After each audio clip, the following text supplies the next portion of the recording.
Praise the lord. దేవుని పరిశుద్ధ నామానికి మహిమ కలుగునుగాక. చక్కటి అవకాశాన్ని దయచేస్తున్న దేవాతి దేవుడికి ప్రత్యేకమైనటువంటి వందనాలు తెలియజేస్తూ ఉంటున్నాను. ఆయనకే సమస్త మహిమ ప్రభావములు యుగ యుగములు చెల్లునుగాక. అయితే ఈ సమయంలో మనము పరిశుద్ధ గ్రంథంలో నుండి ఒక లేఖనాన్ని మనం చూసుకుందాం. ఎఫెసీయులకు రాసిన పత్రిక 5వ అధ్యాయము 15వ వచనాన్ని మనం చూసినట్లయితే, దినములు చెడ్డవి గనుక మీరు సమయమును పోనీయక సద్వినియోగము చేసుకొనుచు అజ్ఞానుల వలె కాక జ్ఞానుల వలె నడుచుకున్నట్లు జాగ్రత్తగా చూచుకునుడి. దేవుని వాక్యము తెలియచేస్తూ ఉంటుంది. ఏమని అంటే, ఇదిగో దినములు చెడ్డవి గనక సమయమును పోనీయక దానిని సద్వినియోగపరుచుకొని ఆ సమయాన్ని అజ్ఞానానికి చోటు ఇవ్వకుండా జ్ఞానము కలిగే సమయాన్ని ఉపయోగించుకొని జ్ఞానుల వలె నడవండి అని పరిశుద్ధ గ్రంథము మనకు తెలియజేస్తూ ఉంటుంది కదా. నిజముగా కొన్ని వేల సంవత్సరముల క్రితమే ఈ యొక్క లేఖన భాగమును దేవుడు రాయించాడు అంటే నిజముగా ఈ యొక్క అంత్య దినాల్లో ప్రతి ఒక్కరము సమయాన్ని వృధాగా పోనించుకుంటూ దేవుని సన్నిధిలో గడపవలసినంతగా గడపలేక అజ్ఞానుల వలె నడుస్తూ ఉంటున్న వారిని మనము ఒక్కొక్కరుగా చూస్తూ ఉంటున్నాం.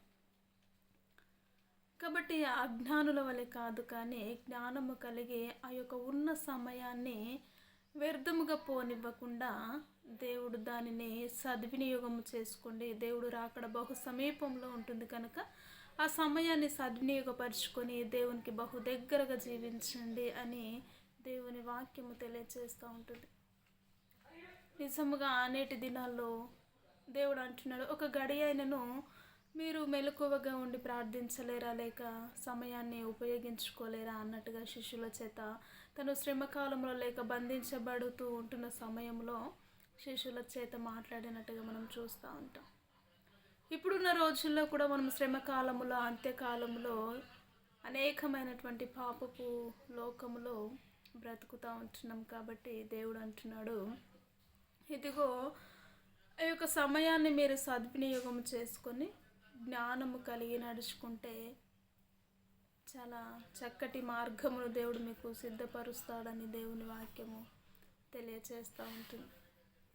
కాబట్టి అజ్ఞానుల వలె కాదు, కానీ జ్ఞానము కలిగి నడుచుకోవాలి. జ్ఞానము అనగా ఈ లోకంలో మనం చూసినట్లయితే ఎన్నో జ్ఞానాలు ఉంటాయి, కానీ దేవునికి కలిగిన జ్ఞానము, దేవుని సన్నిధిలో ఉండవలసిన జ్ఞానము డిఫరెంట్ ఉంటుందండి. ఈ లోకానుసరమైనటువంటి జ్ఞానులు ఎంతోమంది ఈ లోకానుసరంగా బ్రతుకుతూ వారి ఇష్టానుసరముగా జీవిస్తూ లోకంలో ఉన్న వాటికి జ్ఞానమును కలిగి చూపిస్తూ ఉంటారు. అటు జ్ఞానమును అటు ఉపదేశమును మనము పొందుకోకూడదు, కానీ దేవుని జ్ఞానాన్ని కలిగి ఆయన ఇచ్చే ఎవరికైనా జ్ఞానము కొదవగా ఉన్న ఎడల వారు దేవుని అడగాలి అని దేవుని వాక్యము తెలియజేస్తుంది. మన పితరులైనటువంటి వారు అనేకమైనటువంటి దేవుని జ్ఞానము చేత దేవుని నడిపింపు ద్వారానే ఈ లోకాన్ని జయిస్తూ వచ్చారు. మనము కూడా జ్ఞానము కలిగి ఈరోజు అనేకమైనటువంటి వారు మన దేశము కొరకు ప్రాణాలను అర్పించిన వారు ఉన్నారు. అదేవిధంగా ఈరోజు వ్యాలంటైన్స్ డే అంటే ప్రేమికుల రోజు అని ఎంతోమంది యవన బిడ్డలు కూడా సమయాన్ని వృధాగా పోనించుకుంటూ దేవుని సన్నిధిలో గడపలేక వారి జీవితాలను పాడు చేసుకుంటున్న వారు ఉంటున్నారు. కాబట్టి అలాంటి పరిస్థితిని దేవుడు సమయాన్ని నిజంగా అంత్యకాలంలో వ్యర్థమైనటువంటి వాటి వైపుకు పరుగులు ఎక్కువగా తీస్తూ ఉంటారు, కానీ సమయాన్ని సద్వినియోగము చేసుకోలేకపోతారు దేవుని సన్నిధిలో. కాబట్టి అలాంటి పరిస్థితులు మనం ఉండకుండానట్లు, అనేకమైనటువంటి వారు కూడా అలాంటి పరిస్థితుల గుండా వెళ్ళకుండానట్లు దేవుని మార్గములు నడవాలి. దినాలు చెడ్డవిగా ఉంటున్నాయని ముందుగానే రాసి ఉంచున్నాడు దేవుడు. కాబట్టి ఈ చెడ్డ దినాల్లో మనం జ్ఞానము కలిగి నడుచుకున్నప్పుడు మనం అద్భుతమైనటువంటి రీతిలో దేవుని సన్నిధాన్ని గడపగలము. అట్టి జ్ఞానమును అట్టి తెలివి దేవుడు మనకు అనుగ్రహించునుగాక. ప్రార్థన చేసుకుందాం. స్తోత్రములు మహోన్నతుడా, జీవము కలిగిన తండ్రి, మీకు వందనాలు, స్తుతులు, స్తోత్రములు. నిజముగా దినములు చెడ్డవి కనుక జ్ఞానుల వలె అయ్యా నడవగల కృపను మీరు, అట్టి ధన్యతను మీరు మాకు మీరు దయచేసి దేవాని నామానికి మహిమ తెచ్చుకోమంటూ యేసుక్రీస్తు ఉన్నతమైనటువంటి నామంలో ప్రార్థించి అడిగి వేడుకుంటున్నాము తండ్రి. ఆమేన్, ఆమేన్. ప్రైజ్ అలాడ్. ఈ యొక్క వీడియో నచ్చినట్లయితే లైక్ చేయండి, షేర్ చేయండి, కామెంట్ చేయండి, సబ్స్క్రైబ్ చేసుకోండి. ప్రైజ్ అలాడ్ అందరికీ.